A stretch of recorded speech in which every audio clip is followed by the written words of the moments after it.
Bienvenue sur Africa 24 dans cette nouvelle édition du Non-Stop Info. Au sommaire de l'actualité, début des assises préparant la reprise du dialogue entre majorité et opposition ce 7 septembre en Mauritanie. L'appel du gouvernement n'a pas été répondu par l'opposition radicale rassemblée au sein du Forum national pour la démocratie et l'unité. Retard dans la formation d'un nouveau gouvernement en Guinée-Bissau. Le Premier ministre Bassirou Dia est contesté par sa propre famille politique. Nous verrons que l'heure est donc aux alliances. Découverte de la boxe des pharaons à la fin de ce journal. Cet art martial rénové par le Congolais Jean Samba a fait aujourd'hui partie du patrimoine culturel national congolais. Mais avant de développer ces titres, lutte contre le terrorisme au Mali, 3 membres présumés d'unités djihadistes ont été arrêtés par les forces spéciales de sécurité d'État dans la nuit de samedi à dimanche.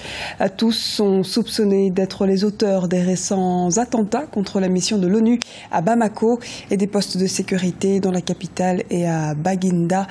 Âgés de la trentaine, ils appartiendraient à 2 unités combattantes qui tentent de s'installer au centre et au sud du Mali.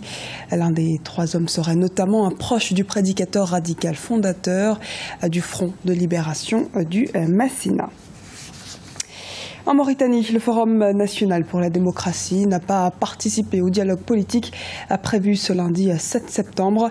Le FNDU exige que le contenu et le format des pourparlers soient discutés au préalable par toutes les parties. On fait le point avec Lise Elsi à Kizimane. L'opposition radicale ne s'est pas présentée au dialogue initié par le gouvernement mauritanien.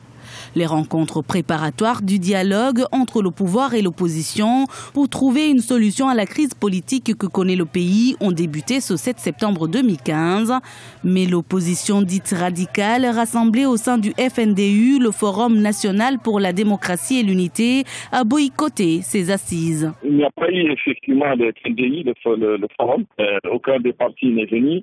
Il y a eu le représentant ou le président actuel du deuxième regroupement de l'opposition qui s'appelle la coalition pour la finance pacifique, le président de Diallo. Et il y a eu quelques personnalités, quelques grands suisses, notamment du rassemblement des forces démocratiques d'Ahmed Dada.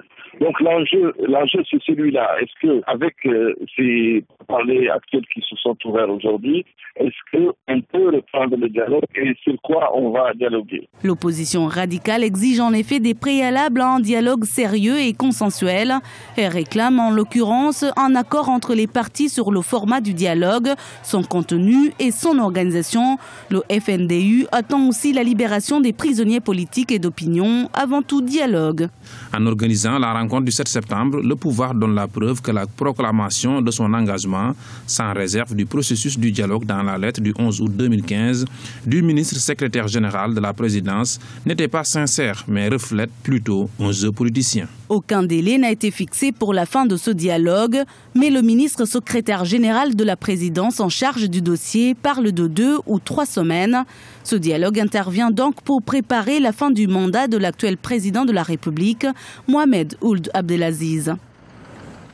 Fin de la mini-tournée dans la région de l'Est African Community du président et du vice-président de l'Assemblée nationale burundaise. Une visite qui intervient alors que l'opposition radicale ne reconnaît toujours pas le président Pierre Nkurunziza. Les précisions de Lise Elsi à Kizimane. Le président et le premier vice-président de l'Assemblée nationale burundaise ont clôturé dimanche 6 septembre 2015 leur mini-tournée dans les pays de l'East African Community.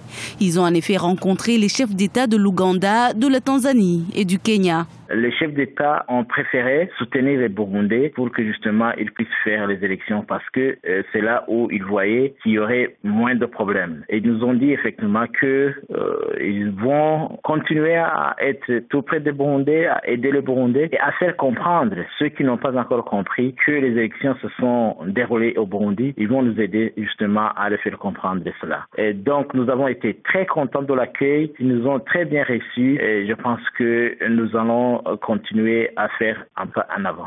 Pascal Nyabenda, président de l'Assemblée nationale, et Agathon Gwassa, premier vice-président de l'Assemblée nationale, avaient 3 messages à transmettre.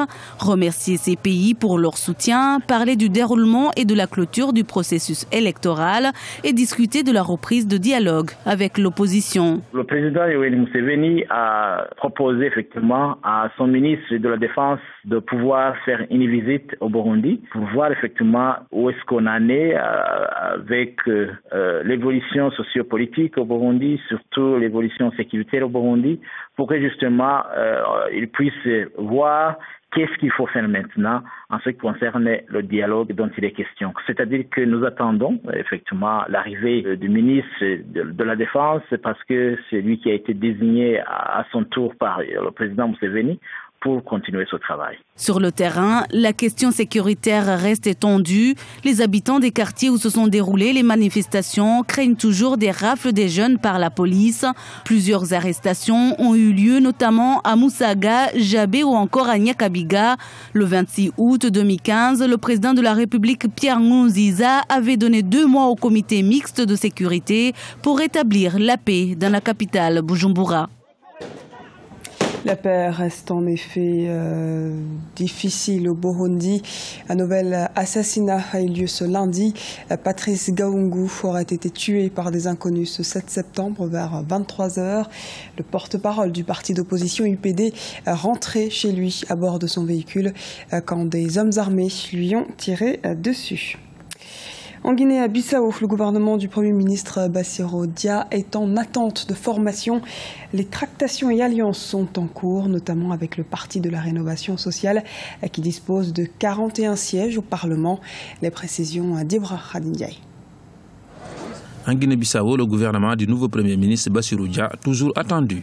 Nommé le 20 août 2015, Bassirou Dia devra trouver une nouvelle alliance car étant contesté par sa propre famille politique, le PAIGC, le Parti africain pour l'indépendance de la Guinée et du Cap-Vert, dont est issu également l'ancien Premier ministre destitué Domingos Simão Pereira. Pour le président du Parti républicain de l'indépendance pour le développement, Antonio Afonso Té, les négociations en vue de former des alliances sont à l'origine du retard de la publication du nouveau gouvernement. C'est vrai, la base du pouvoir, donc la nouvelle majorité sera constituée par une partie du PGC qui est collée au président et le PRS. Donc c'est cette négociation qui a retardé les choses parce que chacun veut sortir de là-bas avec la part de Lyon. On attend maintenant qu'est-ce que sera donc le résultat de tous ces contacts et ces négociations. Le PAIGC a signé un accord vendredi 4 septembre par lequel le nouveau Premier ministre Bassirou Dia s'engage à attribuer au PRS le Parti de la Rénovation sociale des portefeuilles ministériels ainsi que d'autres postes dans l'administration. Des négociations sont en cours et seraient à l'origine du retard de la publication du nouveau gouvernement. Ce qui a retardé le gouvernement, c'est qu'il y a un changement au niveau de la majorité. Maintenant, il faut chercher une nouvelle majorité. Et là, il faut se marier. Il faut célébrer le mariage entre ceux qui restent fidèles au président et le PRS. C'est ça qui produit le retard. Le PRS, pour sa part, s'est engagé à intégrer et à soutenir le nouveau gouvernement par un souci de sauvegarder la paix et la stabilité en Guinée-Bissau. 22 disciplines sportives ont été retenues pour les 11e Jeux africains de Brazzaville. Et durant ce rendez-vous sportif, d'autres disciplines ont été choisies pour des démonstrations. Exemple de la boxe des pharaons rénovée que nous fait découvrir l'un de nos envoyés spéciaux au Congo-Brazzaville, Elaï Ndiaye. La boxe des pharaons rénovée, un art martial aux multiples facettes corporelles, créé en 1980 au Congo, est présente aux 11e Jeux africains de Brazzaville. C'est une technique de pugilat créée par le spécialiste des arts martiaux, Jean Samba du Congo-Brazzaville. L'ensemble pagne, jupe et une marinière constitue la tenue d'un athlète de la boxe des pharaons. La boxe des pharaons a été choisie comme discipline de démonstration lors des Jeux. C'est une grande occasion, une belle occasion plutôt, parce que c'était parmi nos objectifs à atteindre. Donc d'abord, ce n'est pas une surprise pour nous. L'objectif principal d'avoir participé aux Jeux africains, c'est de montrer d'abord à tous ceux qui ont pris part à cette activité qu'il y avait un style de combat, j'ai dit pratiqué par la noblesse de l'Égypte ancienne, et nous voulons également que ce style de combat soit pratiqué dans d'autres pays africains et occidentaux. Le premier matériel de ce sport étant le corps, la boxe des pharaons utilise les armes naturelles telles que le poing, la main ouverte, la pointe des doigts, le coude, le genou, le pied, le talon, mais aussi des armes blanches telles que le couteau et le bâton. Aujourd'hui, beaucoup de jeunes Congolais pratiquent cette art martiale. Que je suis resté dans la boxe des pharaons parce que c'est un sport complet et que je trouve très bon et performant. Je pratique la boxe des pharaons depuis l'âge de 4 ans, précisément 89. Depuis 1989. En tant que femme, je ne trouve pas ça difficile. C'est vraiment meilleur. Ça nous donne la force, ça nous donne, comment je peux dire là, la santé, de bien vivre, l'énergie, c'est tout. Pour l'instant, en dehors du Congo-Brazzaville, la boxe des pharaons est pratiquée en Afrique du Sud. L'objectif de ces adeptes est de le vulgariser sur l'ensemble du continent. À ce titre, les 11e Jeux africains peuvent servir de vitrine pour accroître sa notoriété. Et retrouvez tous les jours sur Africa 24 pendant ces 11e Jeux africains, le journal des Jeux à 16h15 GMT, ainsi que le club des Jeux à 20h GMT. C'était le journal de la rédaction. Merci de nous avoir suivis. Retrouvez dans un instant une nouvelle édition de l'actualité sur Africa 24.